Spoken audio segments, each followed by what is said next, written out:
Tenemos Exacto. excelentes invitados Claro, que nos pueden por supuesto, dar invitados mucho de más. lujo hoy para hablar sobre este tema, personas que saben, como Carlos Juárez Centeno, que es reconocido analista político de Córdoba y también profesor universitario. Carlos, muchas gracias por venir. Gracias a usted por la invitación. Y Marcelo Capelo, que también Marcelo es economista y también profesor, docente universitario. La verdad, un gusto enorme porque no es un tema fácil de tratar, tampoco es un tema fácil para que la gente lo entienda, ¿no? Si bien viene de larga data, hubo tantos amagues, tantas idas y vueltas que no parecía que se iba a concretar y finalmente llegó. Ya llevamos 4 meses, ¿no, Carlos?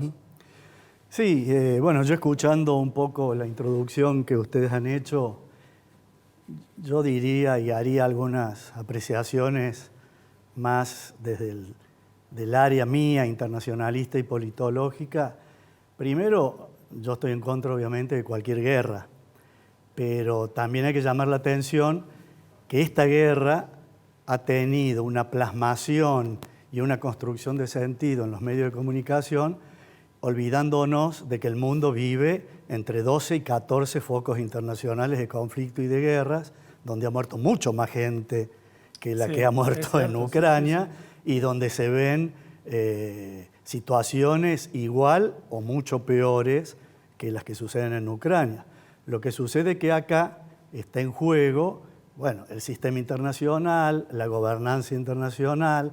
La guerra tiene como patio Europa, Europa y el límite con Asia, y es muy distinto a que si esa guerra es en Afganistán, en Etiopía, Irak, sí, o entre Israel y Palestina, que vienen desde mucho antes y donde ha habido escenas espantosas en los últimos días y sin embargo los medios de comunicación no lo reflejan. Eso por un lado. Por el otro lado, también hay que decir que los medios de comunicación hegemónicamente están dominados por Occidente, o por lo menos los que consumimos nosotros. Por otra parte, ha habido una restricción de las informaciones que no provienen de Occidente. En toda guerra hay propaganda política y la propaganda política es mala para toda guerra. Recordemos lo que pasaba en Malvinas cuando nosotros estuvimos en guerra, que nos decían que íbamos ganando y terminamos perdiendo la guerra. Entonces quiero hacerle ver al público en general que tampoco deben creerse todo lo que ven y que si vamos a ser solidarios y vamos a estar en contra de la guerra, deberíamos estar con una posición similar para todos los otros conflictos que vienen de larga data. Y obviamente, como señalé al principio, la guerra esta es criticable, hay que estar en contra. Estoy en contra de la invasión rusa, pero hay que, quiero dejarle después la palabra también a él y después vuelvo, obviamente hay que analizar el por qué se llegó a la guerra. Y en eso, bueno, entonces continúo. Y en eso no es solamente culpa de Rusia. Como para tomar como un punto de arranque, claro. como para tomar en eso un punto... no es solamente... No es solo culpa de Rusia, pero Rusia es el que dio el puntapié para atacar y sigue atacando. Eso no va a quedar, no va a salir de la mente de la gente, ¿no? Obvio, pero hay que reconocer que cuando se desmembra o se implosiona la ex Unión Soviética, un canciller y un estadista y un internacionalista como el propio Henry Kissinger, no estoy hablando de alguien de centro izquierda, es quien lideró y enarboló los valores de todo el imperio norteamericano con los gobiernos republicanos, dijo que había que desmantelar la OTAN, porque la OTAN casualmente estaba construida frente a un mundo bipolar que ya no existía, es decir, la ex Unión Soviética liderada por Rusia y el mundo occidental con los valores de la democracia representativa y liberal, liderados por Estados Unidos. ¿Hoy usted, Carlos, podría decir que el mundo está dividido en dos? No, tal vez en más. No, más. No podemos predecir.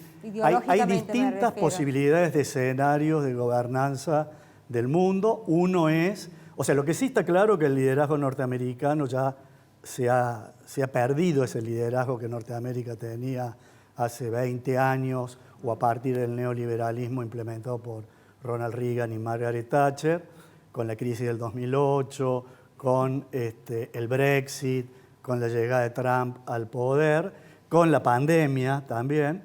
Pero bueno, hay que ver hacia qué avanzamos, hacia una nueva bipolaridad con China de rival comercial, pero China no tiene el poderío militar que sí tiene Rusia. El único que le puede competir con ojivas nucleares a a Estados Unidos y a Occidente es Rusia. Tiene más ojivas nucleares y de mejor calidad que las occidentales, supersónicas de una velocidad que no tienen las otras. Entonces, ahora, un entente ruso, China e India, que es un entente que se está forjando, puede plantear un escenario de multipolaridad.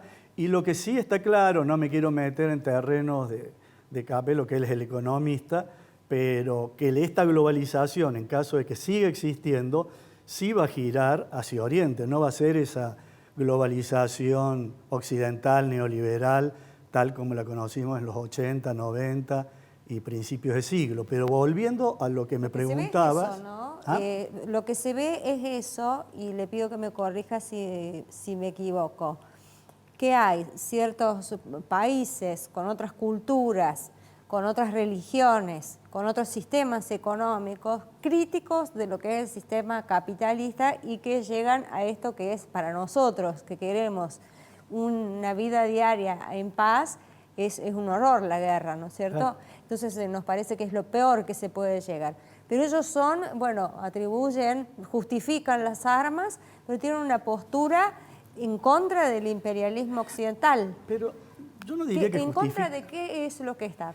Yo no diría que justifiquen las armas. Obviamente llegan a veces a las armas, Claro. porque hay una cerrazón también de los líderes mundiales. Es decir, si los líderes del G7, el mismo Papa y Putin se hubiesen sentado a dialogar, la guerra no existiría o hubiese sido una invasión preventiva que hubiese terminado, como todos hubiésemos deseado y querido, en 15 días o en un mes. No nos olvidemos lo que te estaba diciendo. La OTAN no solamente dejó de existir, sino que creció en un momento en donde Rusia no tenía gran poder, porque Rusia había caído a Sí, niveles económicos de exactamente. PBI y de presencia internacional Sí, ahora está en calamitosos. default. Hablando de economía, calamitosos. tuvo esta guerra y tiene un perfil político y un perfil también económico, ¿no? ¿Cómo ha impactado la guerra ahora? Y bueno, los que intervienen son uno de los principales productores de gas en el mundo, que es Rusia, y el otro es uno de los principales productos de granos, Sí. entre los 5 principales del mundo. Por ende, se encareció la energía y se encarecieron los granos, ¿cierto? Eso a Argentina, por supuesto, le pegó uno favorablemente y el otro efecto negativamente. Se pusieron contentos los del campo porque subió la soja, el maíz y el trigo inicialmente, ahora en las últimas semanas hubo una baja, aunque sigue siendo un precio muy bueno. Pero por el otro lado, como estábamos importando gas desde hace ya bastante tiempo, se encareció mucho el gas que importamos Claro. y nos trajo consecuencias negativas por ese lado. De hecho, en estos meses que deberíamos estar acumulando reservas, no las estamos acumulando en el Banco Central y eso ha derivado en todos estos problemas que en estos días estamos transitando, con el Banco Central anunciando más restricciones a las importaciones. Ujú. O sea que de los dos efectos, en definitiva, nos está pegando más el del gas, Sí. que era el malo, que el de la soja, el trigo y maíz, que era el bueno. Y el que iba a hacer ingresar dólares, ¿no? En términos netos no A mí me ingresaron. lleva No a la ingresaron. historia porque a mí me lleva un poquito a la historia más lejos, ¿no? Cuando hablamos y le pusieron el nombre Argentina, el granero del mundo, porque había un contexto mundial donde Argentina pudo aprovechar para exportar mucho. O sea, ahora estamos en una situación totalmente distinta. O sea, en ese momento de posguerra, de la Segunda Guerra Mundial, Argentina pudo realmente crecer económicamente porque exportó y alimentó al mundo que estaba destruido por la Segunda Guerra Mundial. Hoy, ¿en qué lo ves a Argentina que está acá para peor? ¿O puede, digamos, desde el punto de vista netamente económico, llegar a aprovechar algo de lo que puede llegar a vender, a ofrecer al mundo que está tan golpeado? En realidad, desde ese punto de vista lo veo más por el lado de la energía que del agro. Sí. Porque se supone que en algún momento terminará la guerra y bueno, Ucrania retomará la producción de granos bastante rápidamente.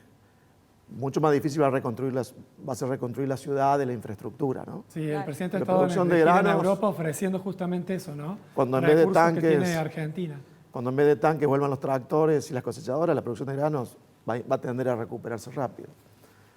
Lo que no se va a recuperar rápido es la confianza entre los países y Europa ahora está buscando energía en otros lugares que no sean Rusia.